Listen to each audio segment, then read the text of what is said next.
You're now tuned into the Money Level Show.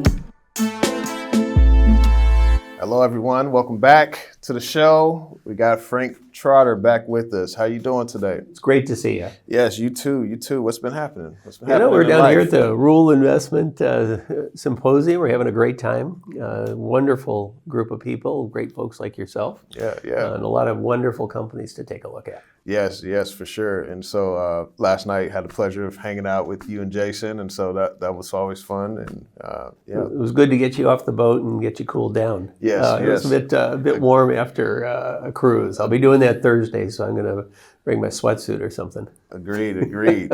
So it seems like EverBank has turned quite a few corners. And so what's the update there? What's that? Well, the update right now is we're right in the final stages here. We have agreed to buy a little bank up in northern Minnesota, a place called Uppsala, Minnesota.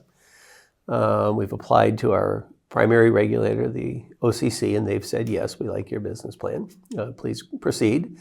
And our final step is the Federal Reserve, who has to approve Battle Financial becoming a bank holding company. We're in hopefully the final round of questions with them. That's their job. They take a look at all the technical stuff at the holding company level. And once we get that go-ahead, it's 30 to 60 days. We'll acquire the bank and get the train rolling. Mm-hmm. What drew you to this bank? What was kind of some of the things that you all were looking at? Like, okay, this is a good bank to purchase. Well, I think there's a couple things. One, it's a smallish institution. We'll end up with a $50 million balance sheet, which in banking terms is pretty small. It's extremely clean. I didn't want to acquire something that had a lot of trouble or loans or things we had to go track down and find somebody when we're not really in the neighborhood. The price was right from the seller, and it is a federal charter, an OCC charter. It's an NA, so it's Stearns Bank of Uppsala NA. So it checked all the boxes for us. It was an appropriate deal. It was a great little institution and very clean.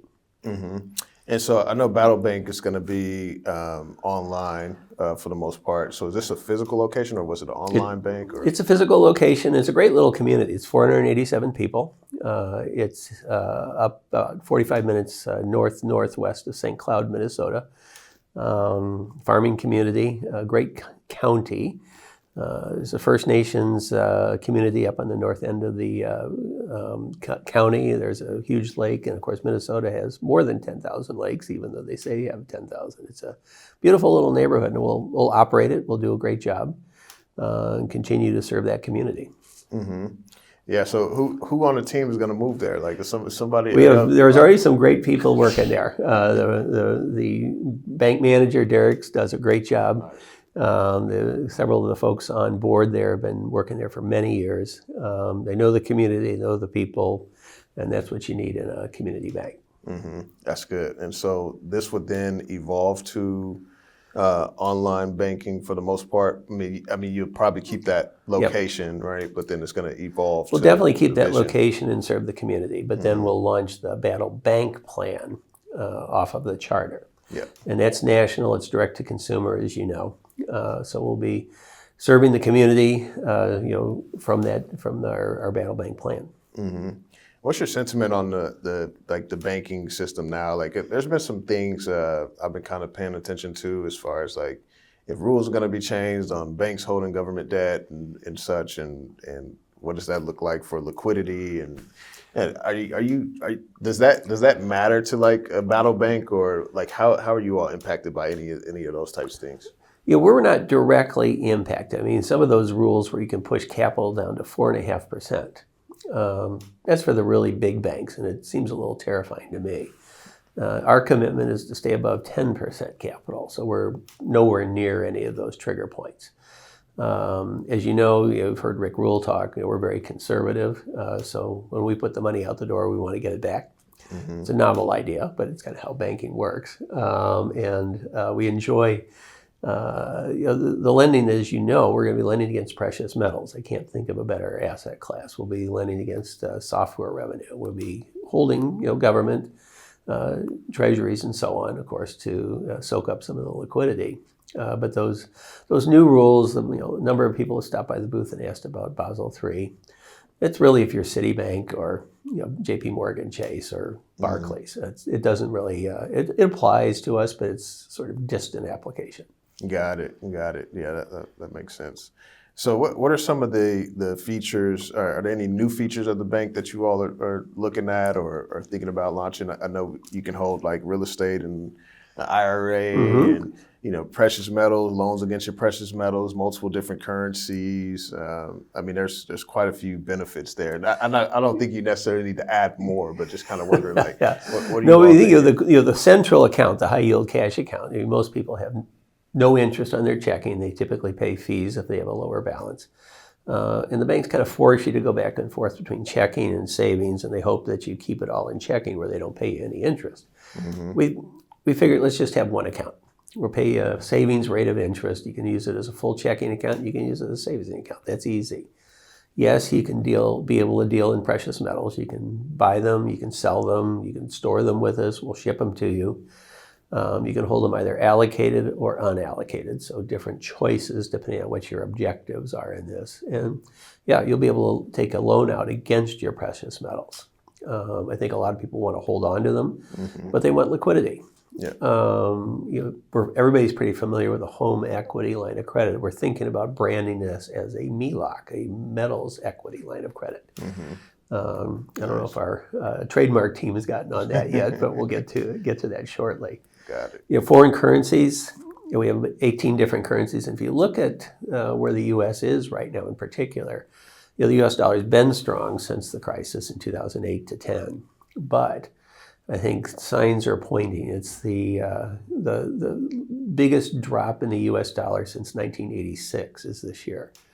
So I think it may be great timing for people to come back in and consider diversifying into foreign currencies.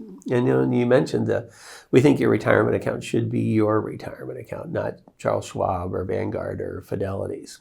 And with a checkbook IRA or a solo 401k, you can do anything that's legal to be put into an IRA. If you want to do income-producing properties or hard money loans or crypto or really anything that's eligible, you can do it that way. And that really puts the investing back in your court as opposed to the big financial supermarkets. And so, that's I'm glad you mentioned that. So again, with like the precious metals and like taking a loan out against it kind of reminds me of some of these services where you can take a loan out against like your portfolio, your stock portfolio. Sure, margin loans, yeah. Yeah. So that's something that's. And certainly I've used margin lending in the past myself, and it's very effective. If you look, it's interesting when we did a survey of some of the margin loans that are out there, they are all over the place.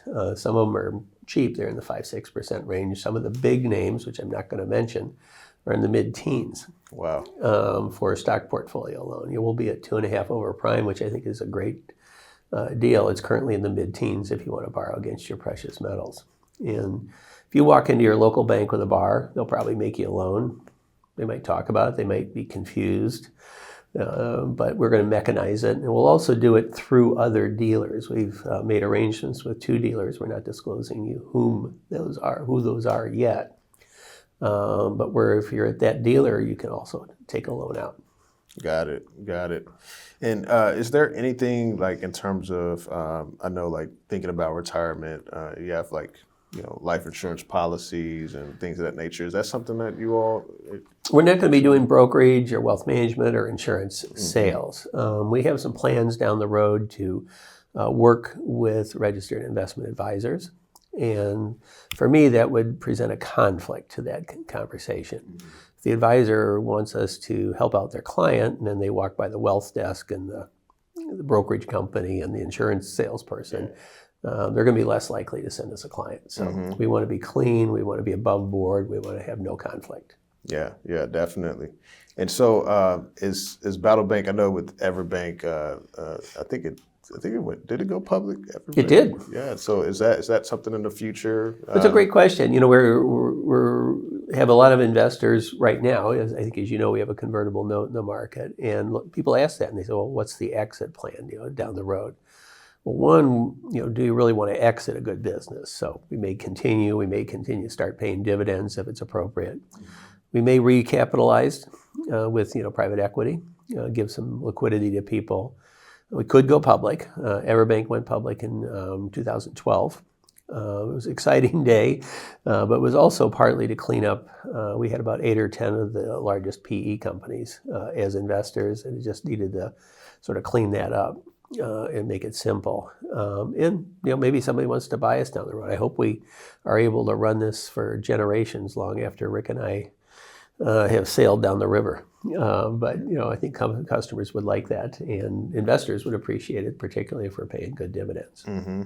Walk us through that conversation with you and Rick, like thinking about this. Was it you called Rick, or did Rick call you? Like, I want to start a bank. Let's do another bank. Like, how did that even come up in discussion? Well, it was actually kind of fun because we sold EverBank to TIAA, the big insurance and retirement company.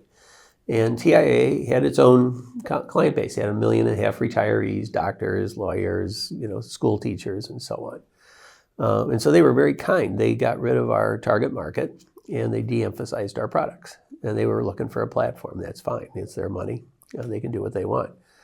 And so I got to talking to Rick a couple times, just casually, and then I called him up and said, we think we can drive a truck through this hole.